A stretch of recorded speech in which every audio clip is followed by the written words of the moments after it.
Good morning बच्चों। आज मैं कैकेयी का आपका अगला पद्यांश पढ़ाने जा रही हूँ। तो आगे का पद्यांश है, दुर्बलता का ही चिन्ह विशेष शपथ है, पर अबला जन के लिए कौन सा पथ है। यदि मैं उकसाई गई भरत से हूँ, तो पति समान ही स्वयं पुत्र भी हूँ। ठहरो मत रोको मुझे, कहूँ सो सुन लो, पाओ यदि उसमें सार उसे सब चुन लो। तो बच्चों, प्रस्तुत पद्यांश में कवि मैथिली शरण गुप्त राम और भरत के संवाद को सुनकर कैकेयी की अपनी भूल स्वीकार करते हुए स्पष्ट किया है कि कैकेयी ने अपना भूल स्वीकार किया। तो भूल स्वीकार करते हुए कैकेयी स्वयं कहती हैं, दुर्बलता का ही चिन्ह विशेष शपथ है। शपथ माने सौगंध। कैकेयी कहती शपथ खाना यद्यपि व्यक्ति की सबसे बड़ी कमजोरी का प्रमाण होता है, तथापि मुझ अबला के लिए सौगंध खाकर अपनी बात को प्रमाणित करने के अतिरिक्त और कोई उपाय नहीं है।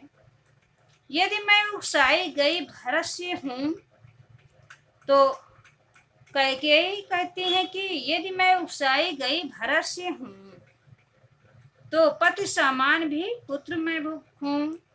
तो कैकेयी क्या करे बच्चों कि सौगंध खाते हुए कि यदि इस कार्य के लिए भरत ने मुझे उकसाया हो, यदि कोई इस बात को सिद्ध कर दे कि मुझे भरत ने इस कार्य के लिए प्रेरित किया, मैं अपने पुत्र भरत के कहने पर पुत्र राम को वन भेजा, तो मैं सौगंध खाकर कहती हूँ कि मैं अपने पति के सामान ही अपने पुत्र को भी खो दूँ, अर्थात मेरे पति के सामान मेरे पुत्र की भी मृत्यु हो जाए। ठहरो मत रोको मुझे, कहूँ सो सुन लो, पाओ यदि उसमें सार उसे सब चुन लो।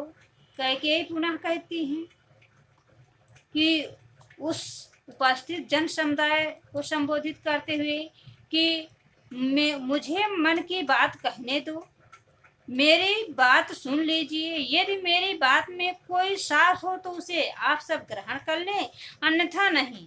अब मेरे लिए यह संभव नहीं है। क्या संभव नहीं है? करके पहाड़ सा पाप मौन रह जाऊं, राय भी अनुताप न करने पाऊं। अनुताप माने पश्चाताप। तो कैकेयी क्या कहती हैं कि सबसे बड़ा अर्थात मैं पहाड़ के समान बड़ा पाप करके भी चुप रह जाऊं और राय जैसा छोटा पश्चाताप भी न कर सकूं। तो थी स नक्षत्र शशि निशा ओस टपकाती, रोती थी नीरो सभा हृदय थपकाती। तो बच्चों, जिस क्षण कैकेयी अपने द्वारा किए गए दुष्टतापूर्ण कृत्य का पश्चाताप कर रही थी, उस समय तारों से जड़ी हुई चांदनी रात ओस के कणों के रूप में आंसुओं की वर्षा कर रही थी। अर्थात कहने का आशय यह है कि रात का समय था, आसमान में तारे चमकते हुए दिखाई दे रहे थे, ओस की बूंदें गिर रही थी। उन ओस की बूंदों को देखकर ऐसा लग रहा था जैसे रात की ओस कणों के रूप में आंसुओं की वर्षा हो रही थी, और नीचे मौन सभा अपने हृदय को थपाते हुए रुदन कर रही थी। रोती थी नीरो सभा हृदय थपकाती। तो कवि मैथिली शरण गुप्त जी कहते हैं, कैकेयी के पश्चाताप को सुनकर सभा में उपस्थित सभी लोग अपने हृदय को थपथपाते हुए रोने लगे। तो बच्चों, काव्य का सौंदर्य है, यहाँ कैकेयी का पश्चाताप दिखाया गया है। रस शांत है, शब्द शक्ति लक्षणा है, गुण प्रसाद है।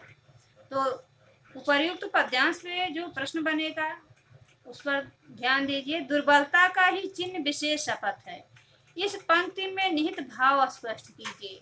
तो भाव कहने का तात्पर्य यही है कि जब कैकेयी इस तरह से सौगंध खाती हुई कह रही थी, तो उन्हें लगा कि स्त्रियां कमजोर होती हैं, वो उनके पास शपथ खाने के अलावा अपनी बात को प्रमाणित करने के लिए और कोई भी बात या प्रमाण नहीं होता है जिससे वे सिद्ध कर सकें कि मैं इसमें भरत का कोई दोष नहीं है। अगला क्वेश्चन है, अपनी बात को प्रमाणित करने के लिए कैकेयी के पास एकमात्र क्या उपाय था। अगला क्वेश्चन हो सकता, अपने पाप और पश्चाताप के संदर्भ में कैकेयी ने क्या कहा। तो अपने पाप और पश्चाताप के संदर्भ में कैकेयी ने कहा कि मेरे लिए यह संभव नहीं कि मैं पहाड़ से बड़ा पाप करके भी चुप रह जाऊं और राई जैसा अर्थात सरसों जैसा छोटा सा पश्चाताप भी ना कर सकूं।